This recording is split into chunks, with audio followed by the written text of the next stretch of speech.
Вратите на регулаторната комисија за енергетика останаа затворени за представниците на ВМРО ДПМН кои денеска го одржаа вториот од низата протести поради поскапувањето на цената на струјата за 7,4%. Обидот на представниците од партијата да го приложат нивното барање до надлежните беше безуспешен, бидејќи од регулаторна не ги прими никој.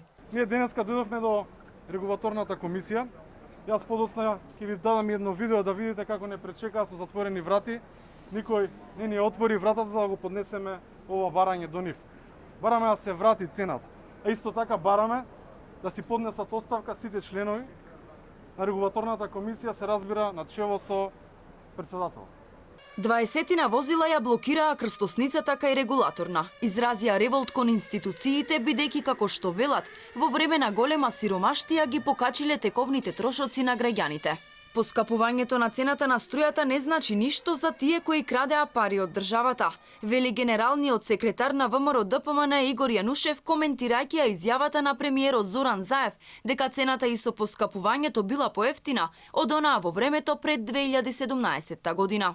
Ги слушаме сите ни, вклучувајќи го и Заев, како кажуваат дека економијата блеска, дека на народот му е супер, дека дури не можат да стигнат да ги потрошат платите кои што ги земаат, но граѓаните се свесни дека кога ќе влезат во продавници, кога треба нешто да купат, дека буквално секојдневно цените растат, додека платите остануваат исти и дополнително се повеќе луѓе се отпуштаат од работа. За жал, тоа е реалноста во Република Македонија. Од ВМРО ДПМН велат дека ќе се протестира се додека власта не го слушне гласот на народот. Во средата се одржа првиот протест на кој партискиот лидер Христијан Мицкоски побара од владата да ја врати старата цена на струјата, да се воведе викенд без ДДВ во септември како што било ветено пред изборите и професионализација на регулаторната комисија со надпартиски кадри.